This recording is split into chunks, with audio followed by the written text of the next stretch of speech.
Hello everyone, welcome to iPlus Training Solution. Today we are dealing with part 3 of legal aspects of business. In this section we are going to discuss the Sale of Goods Act 1930. ഈ ഒരു ചാപ്റ്ററിൽ നമ്മൾ mainly discuss ചെയ്യുന്നത് sale and agreement sell, doctrine of caveat emptor, right of unpaid seller and right of buyer. Movable ഗുഡ്സിന്റെ ട്രാൻസാക്ഷൻസുമായി ബന്ധപ്പെട്ട് അല്ലെങ്കിൽ അതിന്റെ സെയിൽസുമായി ബന്ധപ്പെട്ട് നിൽക്കുന്ന ഒരു ആക്ട് ആണ് the sale of goods act 1930. പണ്ട് കാലങ്ങളിൽ അല്ലെങ്കിൽ 1930ക്ക് മുമ്പിട്ട് ഈ മൂവബിൾ ഗുഡ്സിന്റെ ട്രാൻസാക്ഷൻസ് എല്ലാം ഡീൽ ചെയ്തിരുന്നത് ഇന്ത്യൻ കോൺട്രാക്ട് ആക്ട് 1872 ഭാഗമായിട്ടായിരുന്നു. നമ്മുടെ നിത്യജീവിതത്തിലും അല്ലെങ്കിൽ നമ്മുടെ ബിസിനസ് ലൈഫിലും ഒക്കെ നമ്മൾ ഒരുപാട് ട്രാൻസാക്ഷൻസിൽ ഏർപ്പെടാറുണ്ട്. ഇപ്പൊ ഒരു പേന വാങ്ങുന്നതാണെങ്കിലും ഒരു ബുക്ക് വാങ്ങുന്നതാണെങ്കിലും അങ്ങനെ ചെറിയ ചെറിയ ട്രാൻസാക്ഷൻസിൽ തുടങ്ങി ബിസിനസ് വേൾഡിൽ വലിയ വലിയ ട്രാൻസാക്ഷൻസ് ഡീൽ ചെയ്യുന്ന ഒരു ആക്ട് ആണ് the sale of goods act 1930. This act came into force with effect from 1st July 1930. ഇതിന്റെ ഈ ഒരു ആക്ടിൽ മെയിൻലി നമ്മൾ പറയുന്നത് കോൺട്രാക്ട് ഓഫ് സെയിലിനെ പറ്റിയാണ്. Contract of sales means it includes sale as well as and agreement cell.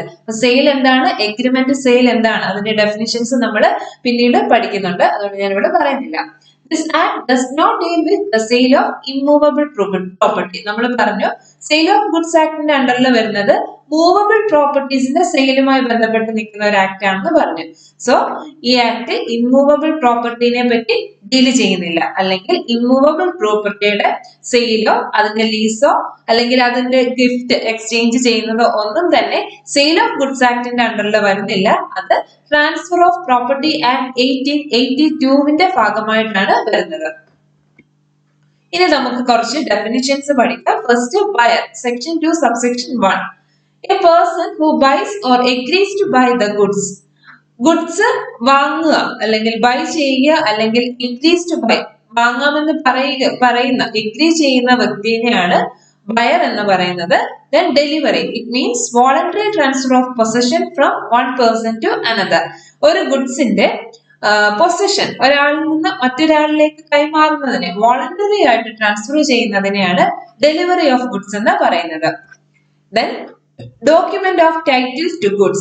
A document of the title to goods may be described as any document used as proof of the possession or control of goods, authorizing either by endorsement or by delivery the possessor of the document to transfer or receive goods thereby represented. അതായത് ഒരു goods പൊസഷനിൽ വെക്കാൻ, അതായത് ഒരാളുടെ കൈവശം വെക്കുന്നതിനോ അല്ലെങ്കിൽ ഒരു ഗുഡ്സിന്റെ കൺട്രോളിന് വേണ്ടിയോ ആരെങ്കിലും അല്ലെങ്കിൽ അത് ഒരു ഗുഡ്സിന് അതിന്റെ ഒരു ഡോക്യുമെന്റ് എൻഡോസ് ചെയ്ത് ഡെലിവറി ചെയ്യുകയോ ചെയ്യുന്ന, അതായത് ഗുഡ്സിനെ പറ്റി ഒരു ഡിസ്ക്രിപ്ഷൻ കാണിച്ചുകൊണ്ടുള്ള ഒരു ഡോക്യുമെന്റ് ആണ് document of title to goods എന്ന് പറയുന്നത്. സെക്ഷൻ 2 സബ്സെക്ഷൻ 4 പ്രകാരം താഴെ തന്നിരിക്കുന്ന ഡോക്യുമെന്റ്സ് ആണ് document of title to goods എന്ന് പറയുന്നത്. Bills of lading, dock warrant, warehouse keeper's certificate, Warfinger certificate, railway receipt, multi-modal transport document, warrant or order for the delivery of goods and any other document used in the ordinary course of business as document of title. അപ്പൊ ഇത്രയും documents ആണ് mainly നമ്മൾ എന്തായിട്ട് document of title ആയിട്ട് use ചെയ്യുന്നത്. Then goods എന്താണെന്നാണ് section 2 subsection 7ലാണ് sale of goods act section 2 subsection 7ലാണ് ഗുഡ്സിനെ പറ്റി ഡിഫൈൻ ചെയ്തിരിക്കുന്നത്. ഇത് ഇമ്പോർട്ടന്റ് ആയിട്ടുള്ള ഒരു ആസ്പെക്ട് ആണ്. സോ നിങ്ങൾ ഈ ഡെഫിനിഷൻ നന്നായിട്ട് തന്നെ മനസ്സിലാക്കി വെക്കുക, അതിന്റെ സെക്ഷൻ കൂടി ഒന്ന് ഓർത്ത് വെച്ചേക്കാം. So goods means every kind of movable property. എന്ത് തരത്തിലുള്ള മൂവബിൾ പ്രോപ്പർട്ടിനെ നമുക്ക് എന്തെന്ന് വിളിക്കാം? സെയിൽ ഓഫ് ഗുഡ്സ് ആക്ട് പ്രകാരം ഗുഡ്സ് എന്ന് വിളിക്കാം. ഏതൊഴികെ other than actionable claims and money. Actionable ക്ലെയിമും മണിയും ഒഴികെ ബാക്കി എല്ലാ മൂവബിൾ പ്രോപ്പർട്ടിനെ നമുക്ക് ഗുഡ്സ് എന്ന് വിളിക്കും.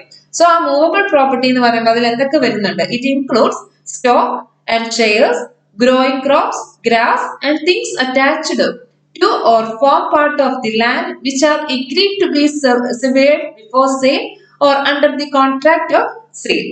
അതായത് ഗുഡ്സ് മീൻസ് സ്റ്റോക്ക് വരാം, ഷെയർസ് വരാം, growing crops and grass. Growing crops and grass വരെ ഗുഡ്സിന്റെ ഡെഫിനേഷനിൽ വരുന്നുണ്ട്. കാരണം ആ ഗ്രോയിങ് ക്രോപ്സ് എന്ന് പറയുമ്പോൾ അത് നമുക്ക് എന്താ ആ സെയിലിന് മുമ്പായിട്ട് അത് ഒന്നെങ്കിൽ വിളവെടുത്താൽ മതി, അല്ലെങ്കിൽ കോൺട്രാക്ട് സെയിലിൽ പറയുക ഇന്ന അല്ലെങ്കിൽ അടുത്ത മാസം അതിന്റെ വിളവെടുക്കുക. അപ്പൊ അതെന്തായിട്ട് മാറുന്നുണ്ട് അവിടെ, ഫ്യൂച്ചറിലാണെങ്കിലും ഒരു ഗുഡ്സ് ആയിട്ട് മാറുന്നുണ്ട്. അപ്പം അത് മൂവ് ചെയ്യാമല്ലോ. അതുകൊണ്ട് തന്നെ അത് ഇതിന്റെ അണ്ടറിൽ വരുന്നുണ്ട്, ഗുഡ്സ് എന്ന ഡെഫിനിഷനിൽ വരുന്നുണ്ട്. അപ്പം ഈ ഗുഡ്സ് എന്നകത്ത് എന്തൊക്കെ കാര്യങ്ങളാണ് വരുന്നത് ആൻഡ് വരാത്തത് എന്ന് ഇമ്പോർട്ടന്റ് ആയിട്ട് ഓർത്ത് വെച്ചേക്കുക. വരുന്ന കാര്യങ്ങൾ stock, shares, growing crops, grass, അതുപോലെ തന്നെ good will, trade mark, copyright, ഇതെല്ലാം ഗുഡ്സിന്റെ ഡെഫിനിഷനിൽ വരുന്നുണ്ട്. ആക്ഷനബിൾ ക്ലെയിമും മണിയും ഇതിനകത്ത് വരുന്നില്ല, ഗുഡ്സിന്റെ ഡെഫിനിഷനിൽ വരുന്നുണ്ട്. എന്നാൽ മണിക്കകത്ത് ഒരു എക്സെപ്ഷൻ ഉണ്ട്, നമ്മൾ അത് ഡിസ്കസ് ചെയ്യും.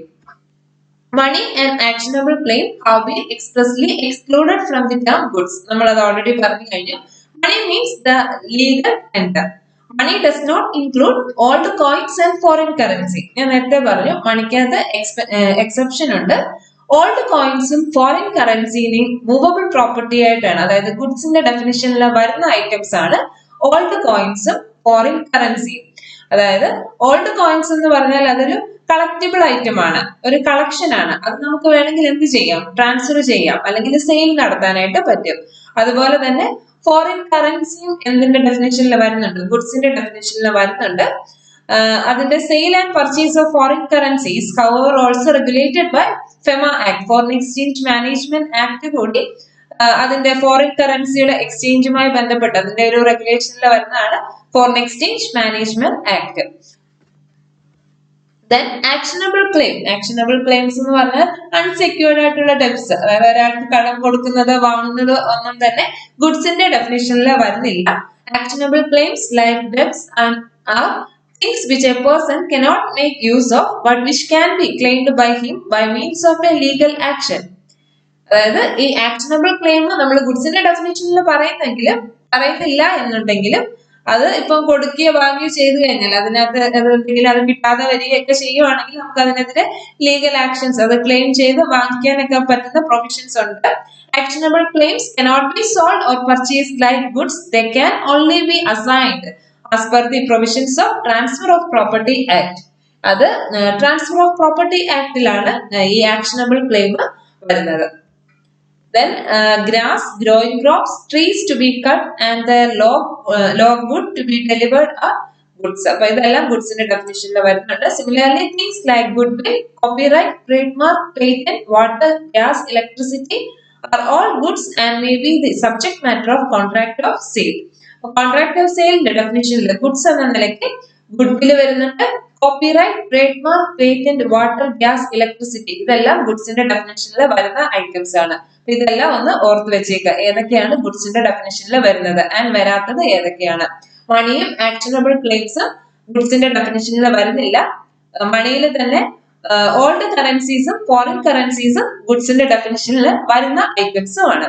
അപ്പൊ ഓർത്ത് വെച്ചേക്കുന്നത് ഇമ്പോർട്ടന്റ് ആയിട്ടുള്ള ഒരു കാര്യമാണ്.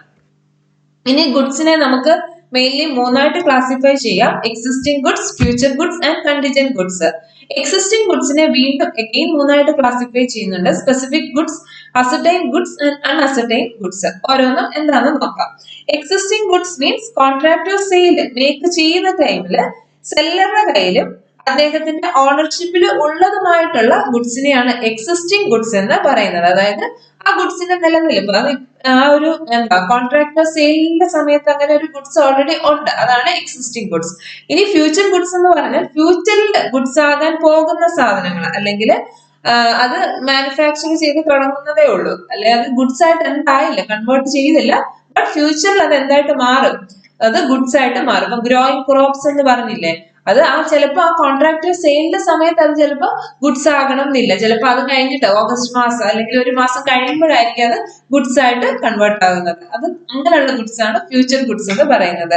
ദെൻ കണ്ടിജന്റ് ഗുഡ്സ് എന്ന് പറഞ്ഞാൽ അത് ഉറപ്പില്ല, ചിലപ്പോൾ ഗുഡ്സ് ആയിട്ട് മാറും അല്ലെങ്കിൽ ചിലപ്പോൾ ഗുഡ്സ് ആയിട്ട് മാറില്ല, അത്തരത്തിലുള്ള ഗുഡ്സ് ആണ് കണ്ടിജന്റ് ഗുഡ്സ്. ഇനി എക്സിസ്റ്റിംഗ് ഗുഡ്സിനെ അഗെയിൻ മൂന്നായിട്ട് ക്ലാസിഫൈ ചെയ്യുന്നുണ്ട്: specific goods, ascertained goods and unascertained goods. Specific goods means contract സെയിലിന്റെ ആ സമയത്ത് തന്നെ ഐഡന്റിഫൈ ചെയ്യാൻ പറ്റുന്ന ഗുഡ്സ്. ഇപ്പൊ നമ്മളിപ്പോ സ്പെസിഫിക് ആയിട്ട് പറയുകയാണ്, കോൺട്രാക്ട് സെയിലിന്റെ സമയത്ത് ഒരു ഷോറൂമിൽ അല്ലെങ്കിൽ എനിക്കൊരു മാരുതി സുസുക്കിയുടെ അല്ലെങ്കിൽ ഒരു റെഡ് കളർ കാറാണ് എനിക്ക് വേണ്ടത്, അല്ലെ ബ്ലാക്ക് കളറാണ്, നമ്മൾ ഇങ്ങനെ സ്പെസിഫിക് ആയിട്ട് പറയുന്നതിനെയാണ് സ്പെസിഫിക് ഗുഡ്സ് എന്ന് പറയുന്നത്. ഇനി അസർട്ടൈൻഡ് ഗുഡ്സ് എന്ന് പറഞ്ഞാൽ കോൺട്രാക്ട് സെയിലിന്റെ ആ ഒരു ഫോർമേഷന്റെ സബ്സീക്വന്റ് ആയിട്ട് തന്നെ ഐഡന്റിഫൈ ചെയ്യാൻ കഴിയുന്ന ഗുഡ്സ്. അതായത് കോൺട്രാക്ടർ സെയില് നമ്മള് എന്താ പറയുന്നത്, അത് അവിടെ ചെന്നിട്ട് അല്ലെങ്കിൽ ഇപ്പൊ നമ്മളൊരു ഷോറൂമിൽ ചെന്നിട്ട് നമ്മൾ എന്താ കാറിനെ കണ്ട് ഇഷ്ടപ്പെട്ട് നമ്മൾ അന്നേരം ഉറപ്പിക്കുന്നതിനെ, ആ സെയിൽ ഉറപ്പിക്കുന്നതിനെയാണ് അസർട്ടൈൻഡ് ഗുഡ്സ് എന്ന് പറയുന്നത്. ദെൻ അൺഅസർട്ടൈൻഡ് ഗുഡ്സ് മീൻസ് അല്ലെങ്കിൽ അതിനെ ജനറിക് ഗുഡ്സ് എന്ന പേരിലൂടെ അറിയപ്പെടുന്നു. കോൺട്രാക്ടർ സെയിലിന്റെ ടൈമിൽ അങ്ങനെ ആ ഒരു ഗുഡ്സിനെ നമുക്ക് ഐഡന്റിഫൈ ചെയ്യാൻ പറ്റാത്ത തരത്തിലുള്ള ഗുഡ്സ് ആണ് അൺഅസർട്ടൈൻഡ് ഗുഡ്സ്. ഇനി എക്സിസ്റ്റിംഗ് ഗുഡ്സ് മാത്രമാണ് നമ്മുടെ കോൺട്രാക്ടർ സെയിലിന്റെ സബ്ജക്ട് മാറ്റർ ആയിട്ട് മാറുന്നുള്ളൂ. അപ്പൊ അതുകൂടി ഒന്ന് ഓർത്ത് വെച്ചേക്കാം. ഇനി അടുത്ത ഡെഫിനിഷൻ സെല്ലർ ആണ്. സെല്ലർ സെക്ഷൻ 2 സബ്സെക്ഷൻ 13 ഡിഫൈൻ ചെയ്തിരിക്കുന്നത് a person who sells or agrees to sell the goods. അതായത് ആരാണ് ഗുഡ്സ് സെല്ല് ചെയ്യുന്നത്, വിൽക്കുന്നത്, അല്ലെങ്കിൽ വിറ്റുകൊള്ളാം എന്ന് ഭാവിയിൽ അത് എഗ്രീസ് ടു സെല്ല്, ഫ്യൂച്ചറിൽ ആ ഗുഡ്സ് സെല്ല് ചെയ്യാൻ എഗ്രി ചെയ്യുന്ന വ്യക്തിനെയാണ് എന്തെന്ന് പറയുന്നത്, സെല്ലർ എന്ന് വിളിക്കുന്നത്. Then agreement to sell means where transfer of property in goods takes place at future date. ഇവിടെ ഗുഡ്സിന്റെ ട്രാൻസ്ഫർ അല്ലെങ്കിൽ ആ പ്രോപ്പർട്ടി ട്രാൻസ്ഫർ ചെയ്യുന്നത് ഒരു ഫ്യൂച്ചർ ഡേറ്റിലായിരിക്കും. അത്തരത്തിലുള്ള എന്താ ട്രാൻസ്ഫറിനെയാണ് എഗ്രിമെന്റ് ടു സെൽ എന്ന് വിളിക്കുന്നത്. Then sale where transfer of property in goods takes place at the time of contract. എപ്പോഴാണോ ആ ഒരു കോൺട്രാക്റ്റിൽ ഏർപ്പെടുന്നത് ആ ഒരു സമയത്ത് തന്നെ അവിടെ ഗുഡ്സിന്റെ ട്രാൻസ്ഫർ, പ്രോപ്പർട്ടി ട്രാൻസ്ഫർ ചെയ്യപ്പെടുന്നുണ്ട്. അത്തരത്തിലുള്ള ആ ഒരു ട്രാൻസാക്ഷനെയാണ് നമ്മൾ സെയിൽ എന്ന് വിളിക്കുന്നത്. ദെൻ സെയിലും എഗ്രിമെന്റ് സെല്ലും തമ്മിലുള്ള ഡിഫറൻസ് അത് ഇമ്പോർട്ടന്റ് ആണ്. സെയിലിന്റെ കേസിൽ ownership passes to the buyer, ownership ബയറുടെ അടുത്തേക്ക് പാസ് ചെയ്യപ്പെടുന്നുണ്ട് സെയിലിന്റെ കേസിൽ. എന്നാൽ എഗ്രിമെന്റ് സെല്ലിന്റെ കേസിൽ ആ ഓണർഷിപ്പ് ഇപ്പോഴും ആരുടെ കയ്യിൽ തന്നെയാണ്, സെല്ലറുടെ അടുത്ത് തന്നെയാണ്. ബിക്കോസ് അവിടെ നമ്മൾ ആ ഒരു ഓണർഷിപ്പ് ഫ്യൂച്ചർ ഡേറ്റിൽ മാത്രമേ എന്താകുന്നുള്ളൂ, ട്രാൻസ്ഫർ ആകുന്നുള്ളൂ. ഇപ്പൊ അത് ആരുടെ അടുത്ത് തന്നെയാണ്, സെല്ലറുടെ അടുത്താണ് അതിന്റെ ഓണർഷിപ്പ് റൈറ്റ് ഉള്ളത്. ദെൻ സെയിൽ എന്ന് പറയുന്നത് it is A executed contract ആണ്. അതായത് ഓൾറെഡി പെർഫോം ചെയ്ത ഒരു കോൺട്രാക്ട് ആണ് സെയിൽ എന്ന് പറയുന്നത്. എന്നാൽ എഗ്രിമെന്റ് സെയിൽ എന്ന് പറഞ്ഞാൽ ഇനി ചെയ്യാൻ പോകുന്ന ഒരു കോൺട്രാക്ട് ആണ്. That is it is a executory contract. ഇനി സെയിലിന്റെ കേസിൽ risk of loss falls on the buyer. സെയിലിന്റെ കേസിൽ അതിന് എന്തെങ്കിലും ഡാമേജസ് അല്ലെങ്കിൽ എന്തെങ്കിലും ഒരു പ്രശ്നം ഉണ്ടായാൽ ആ റിസ്ക് വഹിക്കേണ്ടത് ബയർ ആണ്. എന്നാൽ risk of loss falls on the seller. അതാണ് എഗ്രിമെന്റ് സെല്ലിന്റെ കേസിൽ. അവിടെ സെല്ലർ ആയിരിക്കും അങ്ങനെ ഒരു റിസ്ക് ഉണ്ടായാൽ അത് വഹിക്കേണ്ടത്. സെയിലിന്റെ കേസിൽ seller cannot resell the goods. സെല്ലർക്ക് ആ ഗുഡ്സിന് എന്ത് ചെയ്യാൻ പറ്റത്തില്ല, ഓൾറെഡി ഓണർഷിപ്പ് ട്രാൻസ്ഫർ ചെയ്ത് കഴിഞ്ഞു കഴിഞ്ഞാൽ പിന്നെ ആ ഗുഡ്സിന്റെ മേലില് സെല്ലർക്ക് വീണ്ടും റീസെല് ചെയ്യാനായിട്ട് പറ്റില്ല. എന്നാൽ എഗ്രിമെന്റ് സെല്ലിന്റെ കേസില് seller can sell goods to third party. Third പാർട്ടിക്ക് സെല്ലർക്ക് അത് വേണമെങ്കിൽ വിൽക്കാനായിട്ട് പറ്റും. Then sale means it can be in case of existing and specific goods. സെയിലിന്റെ കേസിൽ എക്സിസ്റ്റിംഗ് ആൻഡ് സ്പെസിഫിക് ഗുഡ്സ് ആയിരിക്കും അവിടെ സബ്ജക്ട് മാറ്റർ ആയിട്ട് വരുന്നത്. എഗ്രിമെന്റ് സെല്ലിന്റെ കേസിൽ it can be in case of future and unascertained goods. Future goods and unascertained goods ആയിരിക്കും അവിടെ subject matter ആയിട്ട് വരുന്നത്. ഇനി നമുക്കതിൽ ഇമ്പോർട്ടന്റ് ആയിട്ട് ഓർത്തു വെക്കേണ്ടത് essential elements of a valid contract of sale. Valid contract of സെയിൽസിന്റെ എസെൻഷ്യൽ എലമെന്റ്സ് എന്തൊക്കെയാണെന്ന്. First, there must be two parties, one seller and other buyer. രണ്ട് പാർട്ടീസ് ഉണ്ടായിരിക്കും, ഒന്ന് സെല്ലർ മറ്റേയാള് buyer. Seller and buyer must be different. സെല്ലറും ബയറും എപ്പോഴും എങ്ങനെയായിരിക്കണം, ഡിഫറെന്റ് ആയിരിക്കണം. Then partners are not regarded as separate person for the purpose of sale on the partnership property. Partnership പ്രോപ്പർട്ടിയുടെ സെയിലുമായി ബന്ധപ്പെട്ട് അവിടുത്തെ പാർട്ട്നേഴ്സിനെ സെപ്പറേറ്റ് ആയിട്ടല്ല കൺസിഡർ ചെയ്യുന്നത്, അതായത് ജോയിന്റ് ഓണേഴ്സ് ആയിട്ടാണ് ഈ പാർട്ട്നേഴ്സിനെ കൺസിഡർ ചെയ്യുന്നത്. They are the joint owners of the goods and as such they cannot be both seller and buyers. But a partner may buy goods from the firm or sell goods to the firm. പാർട്ട്ണർക്ക് ഓരോ പാർട്ട്നേഴ്സിനും ഫേമിന്റെ കയ്യിൽ നിന്ന് goods വാങ്ങി എന്നാൽ ഫേമിന് goods കൊടുക്കുക വേണമെങ്കിൽ ചെയ്യാം. പക്ഷെ ആ ഒരു പാർട്ട്ണർഷിപ്പ് പ്രോപ്പർട്ടിയുടെ സെയില് വരുമ്പോഴത്തേക്ക് അവിടെ പാർട്ട്നേഴ്സിനെ എല്ലാം ഓരോരുത്തരായിട്ടല്ല കൺസിഡർ ചെയ്യുന്നത്, ജോയിന്റ് ഓണേഴ്സ് ആയിട്ടുമായിരിക്കും കൺസിഡർ ചെയ്യുന്നത്. Then there must be movable goods as subject matter of contract. Contract of sale ന്റെ subject matter എന്ന് പറയുമ്പോൾ movable goods ആയിരിക്കും. Then there must be a transfer of property in goods. Goods ന്റെ transfer ഉണ്ടായിരിക്കണം. It means general property, അതായത് ownership. സെയിലിന്റെ കേസിൽ ownership transfer ചെയ്തിരിക്കണം എന്നാണ് പറയുന്നത്. അന്നെങ്കിൽ മാത്രമേ അത് സെയിൽ ആയിട്ട് കൺസിഡർ ചെയ്യാനായിട്ട് പറ്റുള്ളൂ. There must be price involved. Price means money consideration for sale of goods. ഗുഡ്സിന്റെ സെയിൽ നടക്കുകയാണെങ്കിൽ അവിടെ ഉറപ്പായിട്ട് ഒരു മണി കൺസിഡറേഷൻ ഉണ്ടായിരിക്കണം. എങ്കിൽ മാത്രമേ അത് ഗുഡ്സിന്റെ സെയിൽ ആയിട്ട് കൺസിഡർ ചെയ്യാനായിട്ട് പറ്റുള്ളൂ.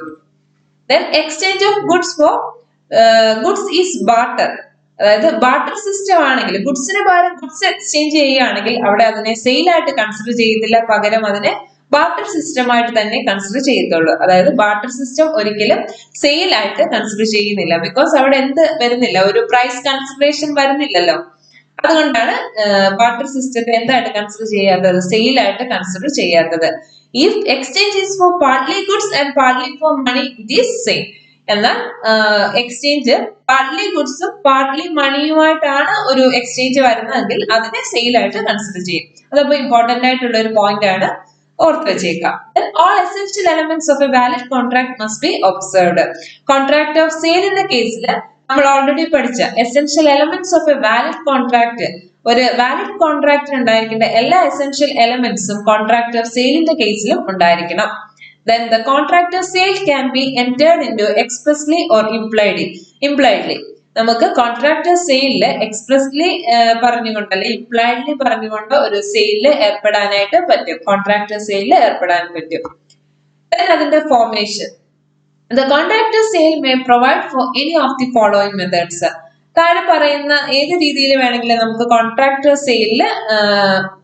സെയിലായിട്ട് കൺസിഡർ ചെയ്യാനായിട്ട് പറ്റും. അതായത് ഇമ്മീഡിയറ്റ് ഡെലിവറി ഓഫ് ഗുഡ്സ്, ഗുഡ്സിന്റെ ഇമ്മീഡിയറ്റ് ഡെലിവറി നടത്തുകയാണെങ്കിൽ അവിടെ അതിനെ സെയിലായിട്ട് കൺസിഡർ ചെയ്യാം. അല്ലെങ്കിൽ ആ ഒരു കോൺട്രാക്ട് ഓഫ് സെയിലിൽ ഏർപ്പെടാനായിട്ട് പറ്റും. Immediate payment of price but delivery at some future date. ഒരു ഗുഡ്സ് ട്രാൻസ്ഫർ ചെയ്ത് അതിന്റെ പ്രൈസ് ഇമ്മീഡിയറ്റ് ആയിട്ട് തന്നെ പേയ്മെന്റ് നടത്തി, ബട്ട് അതിന്റെ ഗുഡ്സ് ഡെലിവറി ചെയ്യുന്നത് ഫ്യൂച്ചർ ഡേറ്റിലാണെങ്കിലും കോൺട്രാക്ട് ഓഫ് സെയിലിൽ നമ്മൾ അതുവഴി എൻറ്റർ ചെയ്യപ്പെടുന്നുണ്ട്. Then immediate payment of price and immediate delivery of goods. ഗുഡ്സും അതോടൊപ്പം തന്നെ പ്രൈസും ഇമ്മീഡിയറ്റ് ആയിട്ട് തന്നെ ട്രാൻസ്ഫർ ചെയ്യുകയാണെങ്കിൽ അതിനെ നമ്മൾ സെയിലിൽ എൻറ്റർ ചെയ്തതായിട്ട് പറയാം, കോൺട്രാക്ട് ഓഫ് സെയിലിൽ എൻറ്റർ ചെയ്തതായിട്ട് പറയാം. Then delivery or payment or both made in installments. ഗുഡ്സിന്റെ ഡെലിവറി തന്നെയോ അല്ലെങ്കിൽ പേയ്മെന്റ്സ് തന്നെയോ അല്ലെങ്കിൽ ഇത് രണ്ടും നമുക്ക് വേണമെങ്കിൽ ഇൻസ്റ്റാൾമെന്റ്സ് ആയിട്ട് നടത്താനായിട്ട് പറ്റും. അങ്ങനെയാണെങ്കിൽ കോൺട്രാക്ട് ഓഫ് സെയിലിൽ എൻറ്റർ ചെയ്തതായിട്ട് നമുക്ക് പറയാൻ പറ്റും. Then delivery or payment or both will be made at future date. ഇതെല്ലാം തന്നെ നമുക്ക് എന്തെങ്കിലും വേണമെങ്കിലും ചെയ്യാം, ഫ്യൂച്ചർ ഡേറ്റിൽ വേണമെങ്കിലും നടത്താനായിട്ട് കഴിയും. അത് കോൺട്രാക്ട് ഓഫ് സെയിലിന്റെ ഭാഗം തന്നെയാണ്. ഇനി നമുക്ക് അതിൽ ഇമ്പോർട്ടന്റ് ആയിട്ട് ഓർത്തിരിക്കേണ്ടത് transfer of property in goods. Property in goods means ownership transfer ചെയ്യുന്നതിനെയാണ്. Property means general property in goods and not nearly special property in goods. അതായത് പ്രോപ്പർട്ടി എന്ന് പറയുമ്പോൾ ജനറൽ പ്രോപ്പർട്ടി ആണ് ഉദ്ദേശിക്കുന്നത്. General property means ownership of goods എന്നാണ് അതിന്റെ ഒരു meaning. Special property in goods means possession of goods. അവിടെ ഓണർഷിപ്പ് ട്രാൻസ്ഫർ ചെയ്യുന്നില്ല, ഗുഡ്സിന്റെ പൊസഷൻ മാത്രമേ ഉള്ളൂ. അതാണ് സ്പെഷ്യൽ പ്രോപ്പർട്ടിക്കകത്ത് വരുന്നത്. ഇനി cases where property in goods is not transferred. Property ഗുഡ്സിന്റെ പ്രോപ്പർട്ടി അല്ലെങ്കിൽ ഓണർഷിപ്പ് ട്രാൻസ്ഫർ ചെയ്യാത്ത കേസസ് ഏതൊക്കെയാണ്? ബെയിൽമെന്റിന്റെ അതുപോലെ ചാർജ് ഓർ പ്ലെഡ്ജിന്റെ കേസസിലൊന്നും അവിടെ ഓണർഷിപ്പ് ട്രാൻസ്ഫർ ചെയ്യുന്നില്ല, ഗുഡ്സിന്റെ പൊസഷൻ മാത്രം ട്രാൻസ്ഫർ ചെയ്യുന്നുള്ളൂ. ജസ്റ്റ് ഇത്ര നാളത്തേക്ക് വരെ ആ ഗുഡ്സ് കയ്യിൽ വെക്കാം, അങ്ങനെ. ഇനി നമുക്ക് പഠിക്കേണ്ട ഒരു concept unpaid seller. Section 45 unpaid സെല്ലറിനെ പറ്റി പറയുന്നത്. A seller of goods is deemed to be unpaid in the following cases. എപ്പോഴാണ് ഒരു സെല്ലറെ നമ്മൾ എന്തായിട്ട് വിളിക്കുന്നത്? അൺപെയ്ഡ് സെല്ലർ എന്ന് വിളിക്കുന്നത്. അതായത് ആ ഒരു ഗുഡ്സിന്റെ ഹോൾ പ്രൈസ് പേ ചെയ്യപ്പെട്ടിട്ടില്ല. The price must be due but not paid when the whole of the price has not been paid or tendered. ഗുഡ്സിന്റെ ഹോൾ പ്രൈസ് അല്ലെങ്കിൽ അതിന്റെ കുറച്ച് പോർഷൻ പേയ്മെന്റ് നടത്തിയിട്ടില്ല എന്നുണ്ടെങ്കിൽ അതിനെ നമ്മൾ എന്തെന്ന് വിളിക്കുന്നു? അത്തരത്തില് ആ പേയ്മെന്റ് കിട്ടാത്ത സ്ഥിതിക്ക് അദ്ദേഹത്തെ ആ സെല്ലറെ അൺപെയ്ഡ് സെല്ലർ എന്ന് വിളിക്കാം. അതുപോലെ negotiable instrument like cheque, bill of exchange was received but the same has been dishonoured. ഇനി ക്യാഷിന് പകരം അവിടെ ബിൽ ഓഫ് എക്സ്ചേഞ്ചോ അല്ലെ ചെക്ക് അങ്ങനെയുള്ള നെഗോഷ്യബിൾ ഇൻസ്ട്രുമെന്റ്സ് ആണ് ട്രാൻസ്ഫർ ചെയ്യപ്പെടുന്നതെങ്കിൽ അത് ട്രാൻസ്ഫർ ചെയ്തു ബട്ട് അത് ഡിസോണർ ആയി പോവുകയാണെങ്കിൽ അവിടെ ഓൾറെഡി ഡിസോണർ ആയി പോയില്ല, അപ്പൊ പിന്നെ ഇനി അത് ക്യാഷ് കിട്ടാൻ വഴിയുണ്ടോ? അപ്പൊ ആ സെല്ലറെ എന്താ വിളിക്കാം? അൺപെയ്ഡ് സെല്ലർ എന്ന് വിളിക്കാം. അടുത്ത് when the seller has been paid the large amount but the small portion of payment remains to be paid. അതായത് ഒരു സെല്ലറ് ഒരു ലാർജ് എമൗണ്ട് അടയ്ക്കാനായിട്ടുണ്ട്, അത്യാവശ്യം എമൗണ്ട്സ് എല്ലാം അടച്ചു, പക്ഷെ അതിന്റെ ഒരു കുറച്ച് പോർഷൻ ഇനിയും അടയ്ക്കാനുണ്ടെങ്കിൽ ആ കിട്ടാനുള്ള സെല്ലറിനെ എന്തെന്ന് വിളിക്കുന്നു? അൺപെയ്ഡ് സെല്ലർ എന്ന് വിളിക്കാം. ഇനി rights of an unpaid seller. Unpaid സെല്ലറുടെ റൈറ്റ്സ് ഒന്ന് റൈറ്റ്സ് അഗെയിൻസ്റ്റ് ദ ഗുഡ്സിനെതിരെ ഉള്ള വരുന്ന റൈറ്റ്സും and rights against the buyer personally, അതെ ബയർ പേഴ്സണലി വരുന്ന റൈറ്റ്സുമാണ് രണ്ടായിട്ട് അങ്ങനെ ക്ലാസിഫൈ ചെയ്യുന്നുണ്ട് അൺപെയ്ഡ് സെല്ലറുടെ റൈറ്റ്സിനെ. അപ്പൊ ഫസ്റ്റ് അഗെയിൻസ്റ്റ് ഗുഡ്സിനകത്ത് lien, stoppage in transit and resale. Then against buyer personally എന്നുള്ള പോയിന്റിൽ അല്ലെങ്കിൽ ആ ഒരു റൈറ്റിൽ വരുന്നത് repudiation of contract, suit for price, suit for damages and suit for interest. ഇത്രയും റൈറ്റ്സ് ആണ് അൺപെയ്ഡ് സെല്ലർക്കുള്ളത്. നമുക്ക് ഓരോന്നും ഡീറ്റെയിൽഡ് ആയിട്ട് പഠിക്കാം. First, right of lien. It means the right to retain the possession of goods until full price is received. Right of lien means സെല്ലർക്ക് കിട്ടാനുള്ള മുഴുവൻ amount കിട്ടുന്നത് വരെ ഗുഡ്സ് അദ്ദേഹത്തിന്റെ കയ്യിൽ തന്നെ, സെല്ലറുടെ അടുത്ത് തന്നെ റീറ്റെയിൻ ചെയ്യാനുള്ള റൈറ്റിനെയാണ് റൈറ്റ് ഓഫ് ലീൻ എന്ന് പറയുന്നത്. Seller can exercise his right of lien on the following two conditions. He must be in possession of the goods, അദ്ദേഹത്തിന്റെ കയ്യിൽ ആ ഗുഡ്സിന്റെ പൊസഷൻ ഉണ്ടായിരിക്കണം, അതോടൊപ്പം തന്നെ അദ്ദേഹം ഒരു അൺപെയ്ഡ് സെല്ലർ ആയിരിക്കണം. അങ്ങനെയുള്ള കേസിൽ നമുക്ക് എന്ത് ചെയ്യാം? ഒരു ഗുഡ്സിന്റെ പൊസഷൻ റിറ്റൈൻ ചെയ്ത് വെക്കാനായിട്ട് അൺപെയ്ഡ് സെല്ലർക്ക് അതിന്റെ റൈറ്റ് ഉണ്ട്. ഇനി if buyer becomes insolvent, lien can be exercised by unpaid seller. ഇനി ബയർ ഇൻസോൾവെന്റ് ആയി പോവുകയാണെന്നുണ്ടെങ്കിൽ ഈ റൈറ്റ് ഓഫ് ലീൻ അപ്ലൈ ചെയ്യാനായിട്ട് പറ്റും. Then right of stoppage goods in transit. Section 50 അതേപ്പറ്റി പറയുന്നത്. The right of lien is a right to retain possession. നമ്മൾ പറഞ്ഞു റൈറ്റ് ഓഫ് ലീൻ എന്ന് പറഞ്ഞാൽ പൊസഷൻ റീറ്റൈൻ ചെയ്യും, ഗുഡ്സിന്റെ പൊസഷൻ റീറ്റൈൻ ചെയ്യുന്ന റൈറ്റിനെയാണ് റൈറ്റ് ഓഫ് ലീൻ എന്ന് പറഞ്ഞത്. എന്നാൽ അതിന്റെ ഒരു എക്സ്റ്റൻഷൻ ആയിട്ട് തന്നെയാണ് ഈ right of stoppage of goods in transit എന്ന് പറയുന്നത്. അതായത് right of stoppage in transit is a right to regain possession. ആ ഒരു പൊസഷൻ, ഗുഡ്സിന്റെ പൊസഷൻ റീഗെയിൻ ചെയ്യുന്ന റൈറ്റ് ആണ് right of stoppage goods in transit. അതായത് റീഗെയിൻ ചെയ്യാന്ന് പറയുമ്പോൾ അവളുടെ ഓൾറെഡി ഗുഡ്സ് എന്ത് ചെയ്തിട്ടുണ്ട്? ഡെലിവർ ചെയ്തിട്ടുണ്ട്, പക്ഷെ സെല്ലറുടെ കയ്യിൽ എത്തിയിട്ടില്ല, അപ്പൊ അത് ട്രാൻസിറ്റിലാന്ന് പറയാം. ആ ഒരു ട്രാൻസിറ്റിലായിരിക്കുന്ന ഗുഡ്സിന്റെ പൊസഷൻ നമ്മൾ റീഗെയിൻ ചെയ്യുന്നതിനെയാണ് right of stoppage goods in transit. ഏതൊക്കെ കേസിലാണ് അത് അപ്ലൈ ചെയ്യാനായിട്ട് പറ്റുന്നത്? The right of stoppage in transit can be exercised if the goods are in transit. Goods ട്രാൻസിറ്റിലായിരിക്കുമ്പോഴാണ് നമുക്ക് ഈ ഒരു റൈറ്റ് അപ്ലൈ ചെയ്യാനായിട്ട് പറ്റുന്നത്. And buyer has become insolvent in the mean time. ഇനി നമ്മൾ ഗുഡ്സ് അയച്ചു കഴിഞ്ഞു, ബയർ അടുത്ത് എത്തിയിട്ടില്ല, ബട്ട് ആ ഒരു എത്തുന്നതിന് മുമ്പിട്ട് ബയർ എന്തായിട്ട് മാറിയെങ്കിൽ, ഇൻസ്റ്റോൾമെന്റ് ആയിട്ട് മാറിയിട്ടുണ്ടെങ്കിൽ നമുക്ക് ഈ ഒരു റൈറ്റ് അപ്ലൈ ചെയ്യാനായിട്ട് പറ്റും. Right of stoppage goods in transit. Then right of resale. Section 54 പറയുന്നു, in case of perishable goods, unpaid seller can resale the goods if following conditions satisfied. താഴെ പറയുന്ന കണ്ടീഷൻസ് സാറ്റിസ്ഫൈ ചെയ്യുകയാണെങ്കിൽ പെരിഷബിൾ ഗുഡ്സ് ആണ് transfer ചെയ്യപ്പെടുന്നതെങ്കിൽ unpaid സെല്ലർക്ക് എന്ത് ചെയ്യാം? ആ ഗുഡ്സ്, ആ പെരിഷബിൾ ഗുഡ്സ് റീസെയിൽ ചെയ്യാനുള്ള റൈറ്റ് ഉണ്ട്. അത് ഏതൊക്കെ കണ്ടീഷൻ സാറ്റിസ്ഫൈ ചെയ്യണം? Buyer fails to pay the price within reasonable time. Buyer ഒരു റീസണബിൾ ടൈമിനുള്ളിൽ അതിന്റെ ആ പെരിഷബിൾ ഗുഡ്സിന്റെ പ്രൈസ് പേ ചെയ്തിട്ടില്ല. ആൻഡ് അതോടൊപ്പം seller is not required to give notice of resale. ഈ ഒരു പെരിഷബിൾ ഗുഡ്സിന്റെ കേസിൽ സെല്ലർ അവിടെ ഒരു റീസെയിൽ ചെയ്യുന്നു എന്നുള്ള രീതിയിൽ അവിടെ നോട്ടീസ് ഒന്നും കൊടുക്കേണ്ട അത്ര ആവശ്യമൊന്നും ഇല്ല. Then in case of other goods, അതായത് നോൺ പെരിഷബിൾ നേച്ചർ ഉള്ള ഗുഡ്സ് ആണെങ്കിൽ അതാണ് unpaid ആയിട്ടുള്ളതെങ്കിൽ the seller can resale goods if the following conditions are satisfied. അവിടെ ഗുഡ്സ് റീസെയിൽ ചെയ്യാൻ പറ്റും. Seller has exercised his right of lien or stoppage of goods in transit. ഈ ഏതെങ്കിലും രണ്ട് റൈറ്റിൽ അത് ചെയ്തിട്ടുണ്ടായിരിക്കും. അതോടൊപ്പം തന്നെ seller has given notice to buyer to pay the price within reasonable time and buyer fails to pay the price. ഇനി അദ്ദേഹം, അതായത് ബയർ ഒരു റീസണബിൾ ടൈമിനുള്ളിൽ അതിന്റെ പേയ്മെന്റ് നടത്തിയിട്ടില്ല എന്നുണ്ടെങ്കിൽ അത് റീസെയിൽ ചെയ്യാൻ പോകുന്നു എന്നുള്ള രീതിയിൽ സെല്ലർ ബയർക്ക് ഒരു നോട്ടീസ് അയക്കണം. ആൻഡ് ആ നോട്ടീസ് കിട്ടിയിട്ടും ബയർ അതിന്റെ പേയ്മെന്റ് നടത്താൻ തയ്യാറല്ല എന്നുണ്ടെങ്കിൽ എന്ത് ചെയ്യാൻ പറ്റും? സെല്ലർക്ക്, അൺപെയ്ഡ് സെല്ലർക്ക് അത് റീസെയിൽ ചെയ്യാനുള്ള റൈറ്റ് ഉണ്ട്. അടുത്ത right, suit for price. Property has passed to the buyer. Buyer wrongly neglect or refuses to pay price of goods. അതായത് suit for price.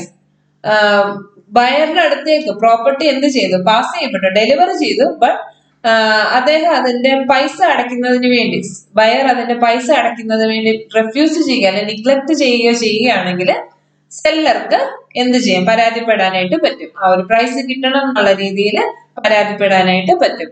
Then suit for damages for non-acceptance. When buyer wrongfully neglect or refuses to accept and pay for the goods, the seller may sue him for damage for non-acceptance. അതായത് goods transfer ചെയ്തു, but അത് ആര് accept ചെയ്തില്ല, buyer accept ചെയ്യാതിരിക്കുകയാണെന്നുണ്ടെങ്കിൽ സെല്ലർക്ക് അതുവഴി എന്തെങ്കിലും damages ഉണ്ടായെങ്കിൽ അതിനെതിരെ എന്ത് ചെയ്യാം? സ്യൂട്ട്, അതായത് പരാതിപ്പെടാനായിട്ട് പറ്റും. Suit for damages for non acceptance. Then suit for damages for breach. Section 60 ആണ് പറയുന്നത്, repudiation of contract before due date. Where the contract is repudiated by the buyer before the date of delivery, the seller may treat the contract as resigned and sue for damage for the breach. അതായത് contract, അതായത് ആ ഒരു ആ goods deliver ആകുന്നതിന് മുമ്പിട്ട് തന്നെ buyer അത് വേണ്ടാന്ന് വെക്കുകയാണെങ്കിൽ, ആ കോൺട്രാക്ട് റെപ്യൂഡിയേറ്റ് ചെയ്യുകയാണെങ്കിൽ, ഡ്യൂ ഡേറ്റിന് മുമ്പായിട്ട് അത് വേണ്ടാന്ന് വെക്കുകയാണെന്നുണ്ടെങ്കിൽ ആർക്ക്? സെല്ലർക്ക് അതിനെതിരെ രണ്ട് രീതിയിൽ പ്രതികരിക്കാം. രണ്ട് വ്യൂവിലാണ് അത് പറയുന്നത്. ഒന്നെങ്കിൽ seller may treat the contract as resigned, അതായത് ആ കോൺട്രാക്ട് നമ്മൾ റദ്ദ് ചെയ്തു എന്നുള്ള രീതിയിൽ സെല്ലർക്ക് എടുക്കാം. ഇനി അതല്ല എന്നുണ്ടെങ്കിൽ അതുവഴി അങ്ങനെ ഒരു ബ്രീച്ച് നടത്തിയത് വഴി എന്തെങ്കിലും ഡാമേജ് ഉണ്ടായിട്ടുണ്ടെങ്കിൽ, എന്തെങ്കിലും പ്രശ്നം ഉണ്ടായിട്ടുണ്ടെങ്കിൽ സെല്ലർക്ക് അതിനെതിരെ എന്ത് ചെയ്യാം? പരാതിപ്പെടാനായിട്ട് പറ്റും. Then suit for interest. 61 section subsection 2 clause D ക്കാണ് പറയുന്നത്, specific agreement between seller and buyer as to interest on price of goods from the date on which payment becomes due, the seller may recover the interest from the buyer. അപ്പം due ഡേറ്റില് ഒരു അതിന്റെ buyer എന്ത് ചെയ്യണം? അതിന്റെ price പേ ചെയ്യണം. But അദ്ദേഹം ആ price പേ ചെയ്തില്ല. എന്നാണോ അടയ്ക്കേണ്ടത് ആ ഒരു സമയത്ത് ഗുഡ്സിന്റെ പ്രൈസ് അടച്ചില്ല, പിന്നീട് ഒരു ഡേറ്റിലാണ് അത് അടയ്ക്കുന്നതെന്നുണ്ടെങ്കിൽ സെല്ലർക്ക് എന്ത് ചെയ്യാം? ആ ഗുഡ്സിന്റെ എമൗണ്ട് അതോടൊപ്പം തന്നെ എത്ര നാളാണ് എക്സ്ട്രാ എടുത്തത് ആ അത്രയും നാളത്തെ എന്ത് ചെയ്യാം? ഇൻട്രസ്റ്റ് കൂടി വാങ്ങാനുള്ള റൈറ്റ് ഉണ്ട്. അപ്പൊ അത് തന്നില്ല എന്നുണ്ടെങ്കിൽ അതിനെതിരെ പരാതിപ്പെടും. സ്യൂട്ട് ഫോർ ഇൻട്രസ്റ്റ് എന്ന നിലയ്ക്ക് അതിനെതിരെ എന്ത് സ്യൂ ചെയ്യാനായിട്ട് ആർക്ക് റൈറ്റ് ഉണ്ട്? അൺപെയ്ഡ് സെല്ലർക്ക് റൈറ്റ് ഉണ്ട്. Then buyers right against the seller. ഇനി ബയേഴ്സിനും ചില റൈറ്റ്സ് ഉണ്ട്. അതെന്തൊക്കെയാണെന്ന് നമുക്ക് പഠിക്കാം. First, suit for damages for non-delivery. Section 57 പറയുന്നത്, buyer is ready and willing to take delivery of goods but seller wrongfully neglects or refuses delivery of goods, buyer may sue seller. അതായത് ബയറിന് goods deliver ആയില്ല, ആ ഒരു ഡേറ്റിന് മുമ്പിട്ട് അല്ലെങ്കിൽ deliver ആകാത്തതിന് കാരണം ആ delivery അത് റെഫ്യൂസ് ചെയ്തു, നിഗ്ലക്ട് ചെയ്തു. ആര്? സെല്ലർ ആ ഡെലിവറി വേണ്ടാന്ന് വെക്കുക, റെഫ്യൂസ് ചെയ്യുകയോ നിഗ്ലക്ട് ചെയ്യുകയോ ചെയ്തിട്ടുണ്ടെങ്കിൽ ബയർക്ക് അതിനെതിരെ എന്ത് ചെയ്യാനായിട്ട് പറ്റും? പരാതിപ്പെടാനായിട്ട് പറ്റും. ഗുഡ്സിന്റെ non delivery, damage for non ഡെലിവറിക്ക് എന്ത് ചെയ്യാൻ പറ്റും? പരാതിപ്പെടാനായിട്ട് പറ്റും. Then suit for specific performance. Section 58 പറയുന്നു, the seller wrongfully refuses to deliver specific or ascertained goods, court may direct specific performance order. നമ്മൾ പറഞ്ഞു ചില കേസസിൽ സെല്ലർ എന്ത് ചെയ്യുന്നില്ല, ഗുഡ്സ് ഡെലിവർ ചെയ്യാനായിട്ട് റെഫ്യൂസ് ചെയ്യുക അല്ലെങ്കിൽ നിഗ്ലക്ട് ചെയ്യുകയാണെന്നുണ്ടെങ്കിൽ കോർട്ടായിട്ട് തന്നെ കോടതിയായിട്ട് തന്നെ പറയുകയാണ് ആരോട്? സെല്ലറോട് പറയാണ് എന്താണോ ആ ഒരു പെർഫോമൻസ്, ആ സ്പെസിഫിക് പെർഫോമൻസ് ചെയ്ത് കൊടുക്കാനുള്ള ആ ഒരു ഓർഡറിനെയാണ് എന്തെന്ന് പറയുന്നത്, അല്ലെങ്കിൽ അത് ചെയ്ത് കിട്ടണം എന്നുള്ള രീതിയിൽ ബയർക്ക് പരാതിപ്പെടാനായിട്ട് പറ്റും. Suit for specific performance. Then suit for breach of warranty. If there is breach of warranty, buyer may claim damages from the seller. Buyer may deduct the amount of damage from the price payable if price is not paid. Buyer may recover the damage if price paid. അതായത് ഈ ഗുഡ്സിന് ഏതെങ്കിലും ഒരു warranty period ഉണ്ടായിരിക്കും. അപ്പൊ ആ ഒരു warranty പീരീഡിന് മുമ്പിട്ടായിട്ട് ഗുഡ്സിന് എന്തെങ്കിലും damages ഉണ്ടാകുകയാണെങ്കിൽ ഈ ആ ഗുഡ്സിന്റെ പ്രൈസ് പേ ചെയ്തിട്ടില്ല എന്നുണ്ടെങ്കിൽ ആ ബയർക്ക് ആ എമൗണ്ട്, അതിന്റെ ഒരു ഡാമേജ് ഉണ്ടായ എമൗണ്ട് വേണമെങ്കിൽ ഡിഡക്ട് ചെയ്യാനായിട്ട് പറ്റും. ഇനി പ്രൈസ് ഓൾറെഡി പെയ്ഡ് ആണെന്നുണ്ടെങ്കിൽ buyer may recover the damage if paid. Damages എന്താണോ ഡാമേജ് ഉണ്ടായത് ആ പ്രൈസ് സെല്ലറുടെ കയ്യിൽ നിന്ന് റിക്കവർ ചെയ്ത് വാങ്ങിക്കാനുള്ള റൈറ്റ് അദ്ദേഹത്തിനുണ്ട്. ഇനി right to repudiate the contract. If the seller declares his intention of non delivery of goods, buyer may repudiate the contract and immediately sue for damages. ഇനി നമ്മൾ പറഞ്ഞു സെല്ലർ എന്ത് ചെയ്തില്ല, ചിലപ്പോൾ ഗുഡ്സിന്റെ ഡെലിവറി നിഗ്ലക്ട് ചെയ്യലോ റിജക്ട് ചെയ്യുകയോ ചെയ്തിട്ടുണ്ടെങ്കിൽ ബയർക്ക് അത് രണ്ട് രീതിയിൽ എടുക്കാം. ഒന്നെങ്കിൽ ആ കോൺട്രാക്ട് റെപ്യൂഡിയേറ്റ് ചെയ്തതായിട്ട് ഇല്ലാതായി, അല്ലെങ്കിൽ ടു ദി എൻഡ് വേണ്ടാന്ന് വെക്കാം, അല്ലെങ്കിൽ എന്ത് ചെയ്യാം, ഇമ്മീഡിയറ്റ്ലി സ്യൂ ഫോർ ഡാമേജസ്. അങ്ങനെ നോൺ ഡെലിവറി കാരണം, ഗുഡ്സിന്റെ ഡെലിവറി ചെയ്യാത്തത് കാരണം അദ്ദേഹത്തിന് ബയർക്ക് എന്തെങ്കിലും അതുവഴി ഡാമേജസ് അല്ല എന്തെങ്കിലും പ്രശ്നം നേരിട്ടിട്ടുണ്ടെങ്കിൽ അതിനെതിരെ എന്ത് ചെയ്യാനായിട്ട് പറ്റും, അദ്ദേഹത്തിന് പരാതിപ്പെടാനായിട്ടുള്ള റൈറ്റ് ഉണ്ട്. Then suit for interest. In the absence of any contract to the contract, no interest shall be payable by the buyer on the delay payment. If there is no such agreement, the seller may give notice to the buyer of his intention to charge interest on delayed payment. അതായത് ഒരു നമ്മൾ പറഞ്ഞു delay payment delay ചെയ്യുകയാണെങ്കിൽ എത്ര നാളാണോ delay ചെയ്തത് അത്രയും നാളത്തെ interest വാങ്ങാനുള്ള റൈറ്റ് അദ്ദേഹത്തിന് ഉണ്ട്. അപ്പം ആർക്കുണ്ട്? സെല്ലർക്കുണ്ടെന്ന് പറഞ്ഞു. അപ്പം ആ ഒരു ഇൻട്രസ്റ്റ് ഒരു നോട്ടീസ്, അങ്ങനെ ഇൻട്രസ്റ്റ് നമ്മൾ വാങ്ങിക്കുന്നുണ്ടെങ്കിൽ എക്സ്ട്രാ നമ്മൾ എഗ്രിമെന്റിലൊന്നും പ്രത്യേകിച്ച് ഇതേപറ്റി പറഞ്ഞിട്ടില്ല. സെല്ലർ അതേപറ്റി ഒരു പൈസ കൊടുത്ത സമയത്ത് അതിന് ഇൻട്രസ്റ്റ് കൂടി ചാർജ് ചെയ്തിട്ടുണ്ടെങ്കിൽ അദ്ദേഹത്തെ ഒരു നോട്ടീസ് വഴി ഒന്നും അറിയിക്കാതെ ചെയ്തിട്ടുണ്ടെങ്കിൽ അതിനെതിരെ പരാതിപ്പെടാനുള്ള റൈറ്റ് ഉണ്ടെന്നാണ് പറയുന്നത്. അടുത്ത നമുക്ക് ഇമ്പോർട്ടന്റ് ആയിട്ട് പഠിക്കേണ്ട ഒരു കോൺസെപ്റ്റ് ആണ് doctrine of caveat emptor. The doctrine of caveat emptor means let the buyer beware. Buyer beware ആണെന്ന് പറയുന്ന ഒരു ഡോക്ട്രിൻ ആണ് ക്യാവിറ്റ് എംപ്റ്റർ എന്ന് പറയുന്നത്. എന്നാൽ ലെറ്റ് ദി സെല്ലർ ബിവെയർ ആണ് ക്യാവിറ്റ് വെന്റർ. അപ്പൊ അതുകൂടി ഒന്ന് ഓർത്ത് വെച്ചേക്കാം. അപ്പൊ ക്യാവിറ്റ് emptor means that the buyer while purchasing goods must act with the third eye and ear. എന്താ അത് പറഞ്ഞേക്കുന്നത്? ഒരു സെല്ലർ ഒരു കാര്യം വിൽക്കുന്നുണ്ടെങ്കിൽ പോലും സെല്ലറുടെ മാത്രം ഡ്യൂട്ടി അല്ല ആ ഒരു ഗുഡ്സിന് എത്രമാത്രം ക്വാളിറ്റി ഉണ്ട്, അല്ലെങ്കിൽ അത് സെല്ല് ചെയ്യുന്ന ടൈമിൽ അതിന് എന്തെങ്കിലും കംപ്ലൈന്റ് ഉണ്ടോ എന്നൊക്കെ ശ്രദ്ധിക്കേണ്ടത് സെല്ലറുടെ മാത്രം ഡ്യൂട്ടി അല്ല, അത് വാങ്ങിക്കുന്ന ബയറുടെ കൂടെ ഉത്തരവാദിത്തം ആണ്. അല്ലെങ്കിൽ അദ്ദേഹം അത് ബിവെയർ ആയിരിക്കണം. ഒരു തേർഡ് ഐ ആൻഡ് ഇയർ ഉപയോഗിച്ച്, അല്ലെങ്കിൽ ഒരു മൂന്നാമത് കണ്ണെന്ന് പറയുമ്പോൾ നമ്മൾ എന്താ പറയുക, അത്രയും കീനായിട്ട് അത് വാങ്ങുന്ന സാധനം സൂക്ഷ്മതയോടുകൂടി അല്ലെങ്കിൽ അത്രയും ബിവെയറോടുകൂടി അത് വാങ്ങാനായിട്ട് ശ്രദ്ധിക്കണം എന്ന് പറയുന്നതാണ് ക്യാവിറ്റ് എംപ്റ്റർ എന്ന doctrine.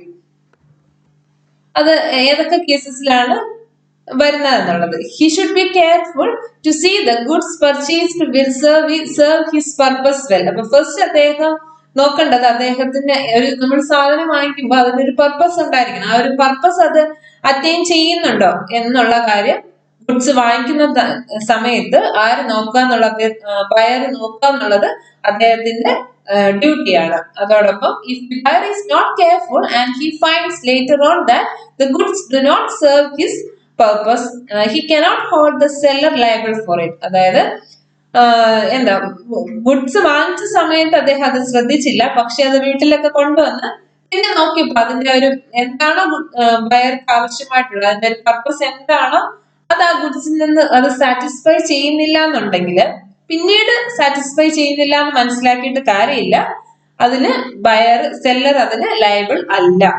Okay, then the seller is under no obligation to sell the defects of his articles. അതായത് seller is under no obligation to tell the defects of his article.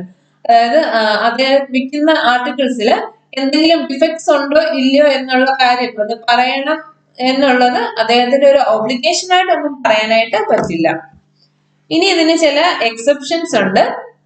കാവിറ്റ് എംപ്റ്ററിന്റെ exceptions ആണ് ഇത്. അപ്പൊ നിങ്ങൾ അതൊന്ന് നോക്കിയേക്കുക. In case of misrepresentation by the seller, seller ഒരു സാധനം ബയറെ കൊണ്ട് വാങ്ങിച്ചത് എന്തെങ്കിലും മിസ്റെപ്രസെന്റേഷൻ വഴിയോ അല്ലെ coercion, undue influence, free consent ഇല്ലാതെയാണ് നടത്തിയെങ്കിൽ അവിടെ ആരാണ് അതിന് ഉത്തരവാദി? സെല്ലർ തന്നെയാണ് ഉത്തരവാദി.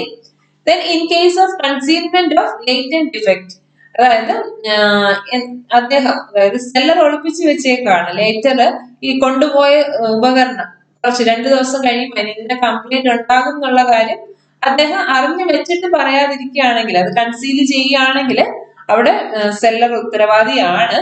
Then in case of sale by description, എന്തെങ്കിലും ഡിസ്ക്രിപ്ഷനിൽ എഴുതി വെച്ചിട്ടുണ്ട് ഇന്ന സാധനം ഇന്ന കാര്യത്തിന് നല്ല ഗുഡ് ആണെന്നൊക്കെ ഉള്ള രീതിയിൽ ഡിസ്ക്രിപ്ഷനിൽ എഴുതി വെച്ചിട്ടുണ്ടെങ്കിൽ അത് ദെൻ ആരുടെ ഉത്തരവാദിത്തത്തിന്റെ അണ്ടറിൽ വരുന്നതാണ്? അത് സെയിം പ്രോഡക്റ്റ് കൊടുത്തില്ല എന്നുണ്ടെങ്കിൽ അത് സെല്ലറുടെ ഉത്തരവാദിത്തത്തിൽ വരുന്നതാണ്. അപ്പൊ അത് കാവിറ്റ് എംപ്റ്ററിന്റെ എക്സെപ്ഷൻ ആയിട്ട് വരും. Then in case of sale by samples, നമുക്കറിയാം ചിലപ്പോ ഗുഡ്സ് ഇങ്ങനെ അടച്ചൊക്കെ വെച്ചേക്കായിരിക്കും. അപ്പൊ അതിന്റെ ഒരു സാമ്പിൾ നമുക്ക് ചെറുതായിട്ട് നോക്കാനായിട്ട് തരും. അപ്പൊ ആ സാമ്പിൾ വെച്ചിട്ട് ആ സാമ്പിളിൽ അതേ സാധനം തന്നെയായിരിക്കും ആ ഒരു പ്രോഡക്റ്റ് ആയിട്ട് വരുന്നതെന്ന് കരുതിയിട്ട് നമ്മൾ എന്ത് ചെയ്യും? അത് വാങ്ങി. ബട്ട് അത് എന്താ ആ സാമ്പിളിൽ കാണിച്ച ഐറ്റം അല്ലെന്ന് മനസ്സിലായി കഴിഞ്ഞു കഴിഞ്ഞാൽ അത് ആരുടെ ഉത്തരവാദിത്തത്തിൽ വരുന്നതാ? സെല്ലറുടെ ഉത്തരവാദിത്തത്തിൽ വരുന്നത്. ബിക്കോസ് നമ്മൾ ആ സാമ്പിൾ നോക്കിയിട്ടായിരിക്കും വാങ്ങിയത്, പക്ഷെ സാമ്പിളും ഒറിജിനൽ പ്രോഡക്റ്റും തമ്മിൽ വ്യത്യാസമുണ്ടെന്നുള്ള കാര്യം നമുക്ക് അറിയത്തില്ലല്ലോ. Then in case of sale by sample and description, ഇത് പറഞ്ഞ കാര്യം തന്നെ, ചിലപ്പോൾ സാമ്പിളും ഡിസ്ക്രിപ്ഷനും ഒക്കെ ഉണ്ടായിരിക്കും. അപ്പൊ ആ കേസ് ബയർ ആകണം എന്ന് പറയാനായിട്ട് നമുക്ക് പറ്റില്ല. Then fitness for a particular purpose, പിന്നെ അതിൽ എഴുതി വെച്ചേക്കാണ് ഇന്ന പർട്ടിക്കുലർ പർപ്പസിന് അത് ഏറ്റവും സ്യൂട്ട് ആയിട്ടുള്ള പ്രോഡക്റ്റ് ആണ് എന്നൊക്കെ പറഞ്ഞിട്ട് തെറ്റിദ്ധരിപ്പിക്കും. അപ്പൊ അതും ഒക്കെ എന്തിന്റെ ഈ കാവിറ്റ് എംപ്റ്ററിന്റെ എക്സെപ്ഷന്റെ അണ്ടറിൽ വരുന്നതാണ്. മർക്കന്റബിൾ ക്വാളിറ്റി ഉണ്ടെന്നൊക്കെ പറഞ്ഞ് വിൽക്കുന്നതും അതൊക്കെ എന്തിന്റെ ആറ് ഉത്തരവാദിത്തമാണ്? അതൊക്കെ സെല്ലറുടെ ഉത്തരവാദിത്തത്തിൽ വരുന്നതാണ്. ഓക്കെ, അപ്പൊ ഇത്രയും കാര്യങ്ങളാണ് നമുക്ക് മെയിൻലി ഈ ഒരു ചാപ്റ്ററിൽ സെയിൽ ഓഫ് ഗുഡ്സ് ആക്ട് 1930 നമുക്ക് മെയിൻലി പഠിക്കാനായിട്ടുള്ളത്. അപ്പം ഈ ഇയർ ഒക്കെ എല്ലാം ഇമ്പോർട്ടന്റ് ആണ്. അപ്പൊ നമ്മൾ ഇതുവരെ പഠിച്ച ഇയേഴ്സ് ഒക്കെ ഇന്ത്യൻ കോൺട്രാക്ട് ആക്ട് 1872, അതുപോലെ തന്നെ sale of goods act 1930, negotiable instrument act 1881, ഇതൊക്കെ തന്നെ നമുക്ക് എന്ത് ചോദിക്കും? മാറ്റ് ഫോളോയിങ് ചോദിക്കും. അത് നിങ്ങളുടെ സിലബസ് മാത്രം ജസ്റ്റ് നോക്കിയാൽ തന്നെ ആ ഇയർ ഒക്കെ നമുക്ക് പഠിക്കാനായിട്ട് പറ്റും. അപ്പൊ ഇത് ഇമ്പോർട്ടന്റ് ആയിട്ടുള്ള ചാപ്റ്റർ ആണ്, എന്നാൽ എളുപ്പമുള്ള ചാപ്റ്റർ ആണ്. കുറച്ച് കാര്യങ്ങൾ മാത്രം ഒന്ന് ഓർത്തിരുന്നാൽ മതി. ബാക്കി എല്ലാം അത്യാവശ്യം ഏകദേശം സെയിം ആയിട്ടൊക്കെ വരുന്നതാണ് എല്ലായിടത്തും. Essential elements of valid contract ഉണ്ടായിരിക്കുന്നത്, അങ്ങനെയൊക്കെ. ഇവിടെ നമ്മൾ ഗുഡ്സ് എന്ന് പറയുമ്പോൾ എന്തൊക്കെ ഐറ്റംസ് ആണ് വരുന്നത്? മൂവബിൾ ഗുഡ്സിന്റെ ട്രാൻസ്ഫർ ആണ് വരുന്നത്. അവിടെ ഓണർഷിപ്പ് കൂടി ട്രാൻസ്ഫർ ചെയ്താലേ അത് സെയിൽ ആകുന്നുള്ളൂ. ആക്ഷനബിൾ ക്ലെയിംസും മണിയും എന്തിന്റെ അണ്ടറിൽ വരുന്നില്ല? ഗുഡ്സിന്റെ അണ്ടറിൽ വരുന്നില്ല. എന്നാൽ old currencies and foreign currencies ഗുഡ്സിന്റെ അണ്ടറിൽ വരുന്ന ടൈപ്പ് ഓഫ് മണിയാണ്. പിന്നെ അതുപോലെ തന്നെ ഗുഡ് വില്ല്, patent, trade mark, copyright, growing crops, grass, പിന്നെ ഷെയർസ്, ഇതെല്ലാം എന്തിന്റെ അണ്ടറിൽ വരുന്നതാണ്? മൂവിംഗ് ഗുഡ്സ് ആയിട്ടുള്ളത്. അതായത് ഗുഡ്സിന്റെ ഡെഫിനിഷനിൽ വരുന്ന കാര്യങ്ങളാണ്. ഇതെല്ലാം തന്നെ ഇതിനകത്ത് ഇമ്പോർട്ടന്റ് ആണ്. അൺപെയ്ഡ് സെല്ലർ ആരാണ്? അദ്ദേഹത്തിന്റെ റൈറ്റ്സ് എന്തൊക്കെയാണ്? അത് ഇമ്പോർട്ടന്റ് ആയിട്ടുള്ള ഒരു കാര്യമാണ്. അതുപോലെ ബയറുടെ റൈറ്റ്സ് എന്തൊക്കെയാണ്? ഇതൊക്കെ നിങ്ങൾക്ക് വേണമെങ്കിൽ ഓരോന്നായിട്ട് എടുത്തിട്ട് സ്റ്റേറ്റ്മെന്റ് ആൻഡ് അസംഷൻ പ്രോബ്ലത്തിനകത്ത് വരും. നിങ്ങൾക്ക് അത് എഴുതണം എന്നുണ്ടെങ്കിൽ ഫാക്ട്സ് നന്നായിട്ട് മനസ്സിലാക്കിയെങ്കിൽ മാത്രമേ നിങ്ങൾക്ക് അത് എഴുതാനായിട്ട് പറ്റത്തുള്ളൂ, കറക്റ്റ് ആയിട്ട് എഴുതാൻ പറ്റത്തുള്ളൂ. ഓക്കെ, അപ്പൊ എല്ലാവരും നന്നായിട്ട് തന്നെ പഠിക്കാം. നല്ലൊരു ദിവസം ആശംസിക്കുന്നു. Thank you.